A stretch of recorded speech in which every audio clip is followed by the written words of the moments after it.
पशावर की नवाह में एक पुरानी हवेली खड़ी थी, जमाने से लड़ते हुई, जैसे कोई बूढ़ा अपनी जवानी की कहानियां सुनाता हो।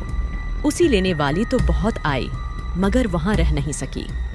लोगों का कहना था कि हवेली में जिन छाता है। हम 5 दोस्तों ने सोचा क्यों न उस राज को खोले। हम हवेली में दाखिल हुए तो गर्द आलूद हुआ ने हमारी गले को घटन दी।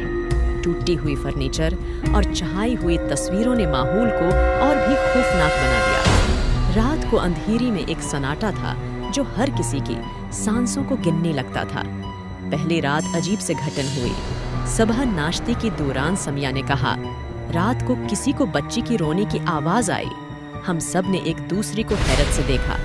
सब ने हाँ में जवाब दिया, लेकिन कोई मानने को तैयार न था कि ये सिर्फ हमारे बहश्त का सहरा था। दूसरी रात हमने फैसला किया कि रात भर जाग कर राज खोलेंगे। मट्टी के तेल की एक चिराग जलाकर हम बातें करने लगे, मगर आहिस्ता आहिस्ता बातें कम और सन्नाटा ज्यादा होता गया। अचानक एक जोर का झोंका आया और चिराग बुझ गया। अंधेरी में हमने महसूस किया जैसे कोई हमारे करीब ही है। घबराहट में हम एक दूसरे का हाथ थामने लगे। फिर एक बच्ची की रोने की आवाज साफ सुनाई दी, बालकल हमारे कान के पास। हम डर से चीखने लगी और भागकर बाहर निकल आई।